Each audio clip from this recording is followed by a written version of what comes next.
नाचने वाली से शादी। दिनेश एक बार अपने दोस्त अमर की शादी में उसके गांव गया। दिनेश और उसके दोस्त शादी में जमकर मजे कर रहे थे। अमर की शादी में एक नाचने वाली लड़की भी आई थी जिसका नाम था अमृता।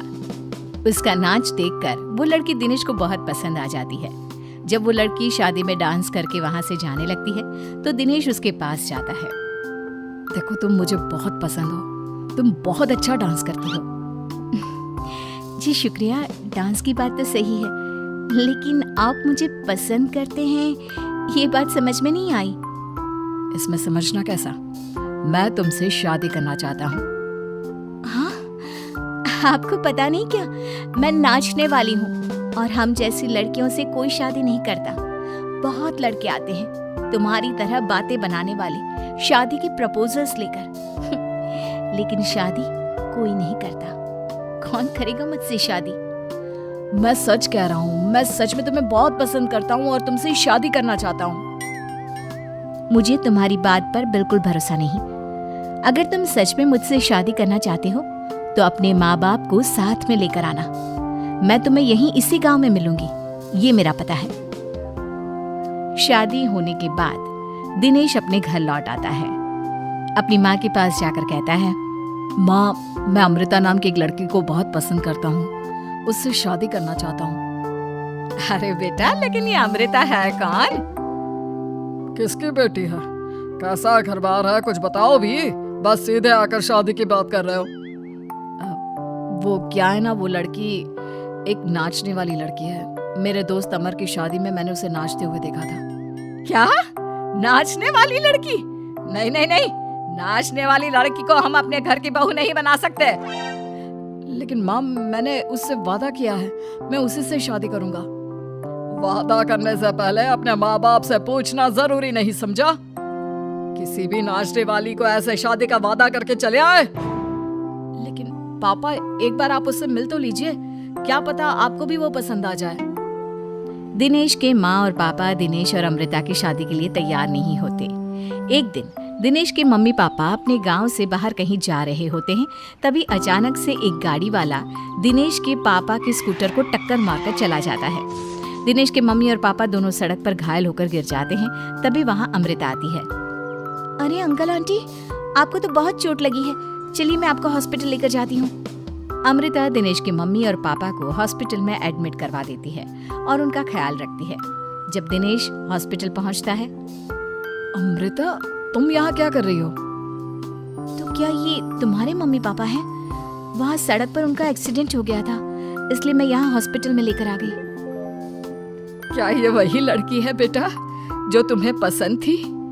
हाँ माँ, यही तो है अमृता, जिसके बारे में मैंने आपसे बात की थी। हमारी सोच गलत थी। ये लड़की तो बहुत अच्छी है और हम तुम्हारी इससे शादी करवाने के लिए अब बिल्कुल तैयार हैं। इसके बाद दिनेश और अमृता की शादी हो जाती है। अमृता एक नाचने वाली थी और इसलिए वो किसी भी तरह की आवाज पर नाचना शुरू कर देती। एक दिन जब वो किचन में खाना बनाते वक्त झूम झूम कर नाच रही थी। अरे बहू, तुम यहाँ किचन में खड़ी होकर डांस क्यों कर रही हो? यहाँ कौन सा गाना बज रहा है? मम्मी जी, वो कुकर की सीटी का म्यूजिक है ना, बस उसी पर डांस कर रही थी। आप भी सुनिए ना, कितना अच्छा म्यूजिक है।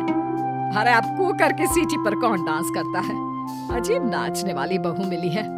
माना दिल की अच्छी है, लेकिन कुकर की सीटी पर भी नाचती है। भगवान भला करे। कुछ दिनों बाद दिनेश के पड़ोस वाले घर में कंस्ट्रक्शन का काम चल रहा था और सारा दिन मजदूरों के हथौड़े चलाने की आवाज आती रहती। उस आवाज की वजह से अमृता घर का सारा काम छोड़कर डांस करती रहती। ये देखकर दिनेश के पापा कहते हैं, बेटा, तुम नाचने वाली बहू तो ले आए, लेकिन ये तो हथौड़ों की आवाज पर भी डांस करती है। और बेटा, अपने घर का काम बिल्कुल छोड़ दिया है, सारा दिन बस मजदूरों के औजारों की आवाज पर डांस करती रहती है। कल मैंने एक गिलास पानी मांगा था तो मुझसे कहती है, पापा बाद में देती हूँ, अभी तो डांस कर रही हूँ मैं, डिस्टर्ब मत करो। माँ, पापा, आपकी बात सही है। अमृता के ऊपर तो डांस करने का नशा कुछ ज्यादा ही सवार हो गया है। लगता है इसके पुराने काम का भूत इसके सिर में फिर से घुस गया है। अरे लेकिन बेटा, हम क्या करें? अब ये पूरा दिन इसी तरह नाचती रहेगी तो कुछ अजीब नहीं लगेगा? एक दिन दिनेश और उसका परिवार जंगल में पिकनिक मनाने जाने का प्लान करता है। दिनेश, उसकी पत्नी अमृता और माँ बाप चारों मिलकर जंगल में पिकनिक मनाने पहुंच जाते हैं। लेकिन तभी वहां पर जंगल के लोग उन्हें घेर लेते हैं। अरे क्या मुसीबत है ये? कौन है ये लोग? ये तो हमें जिंदा जलाकर खा जाएंगे। अब हमें कौन बचाएगा? सही कहती हो माँ, ये तो जंगली लोग हैं, ये हमें जिंदा नहीं छोड़ने वाले। अरे, डरने से बेहतर होगा कि हम अपने आप को बचाने का कोई उपाय सोचें। तुम्हारा क्या है, तुम तो नाचने लग जाओगी। तुम्हारा दिमाग भी काम करता है और तुम्हारे तो पैर भी काम करते हैं। अरे माँ, ये लड़ने का वक्त नहीं है, हमें कुछ सोचना पड़ेगा। अब सोचने से कुछ नहीं होने वाला, ये जंगल के लोग हमें पका कर खा जाएंगे।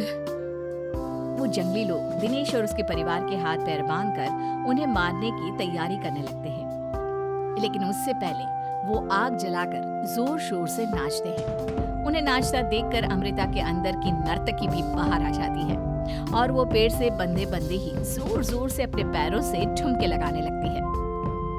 तभी एक जंगली बोल पड़ता है, लड़के, तुम यहाँ पेड़ से बंधे बंधे क्यों नाच रही हो? क्योंकि मुझे तुम जंगलियों से ज्यादा अच्छा डांस करना आता है। अरे जाओ जाओ, हम जितनी तेज डांस करते हैं उतना तो तुम कर ही नहीं सकती। लगा लो शर्त। अच्छा ठीक है, लगी शर्त। अगर तुमने हमसे ज्यादा अच्छा और तेज डांस किया तो हम तुम्हारे परिवार को जिंदा छोड़ देंगे।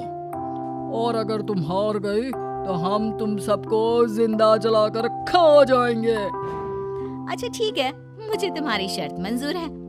अब बजाओ तुम्हारा जंगली ढोल, देखते हैं कौन कितना डांस करता है। वो जंगली लोग जोर जोर से ढोल बजाकर नाचना शुरू कर देते हैं। दिनेश और उसका परिवार उनके नाच की स्पीड देखकर दंग रह जाता है।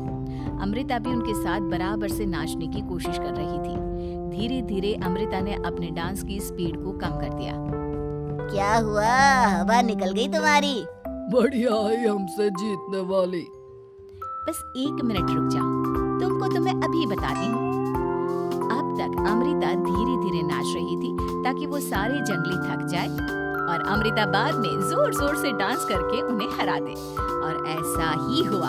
अमृता ने अब तेज स्पीड से नाचना शुरू कर दिया। सारे जंगली अब तक थक चुके थे। देखा, अब पता चला कौन ज्यादा अच्छा और तेज नाच सकता है। हाँ, तुम ही हमसे ज्यादा अच्छा और तेज डांस करती हो।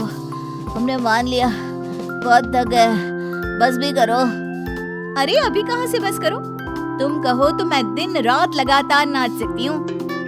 हम तुम्हारे आगे हार मानते हैं, तुम अपने परिवार को लेकर यहाँ से चली जाओ। देखा माँ, आज नाचने वाली बहू ने हम सबकी जान बचा ली।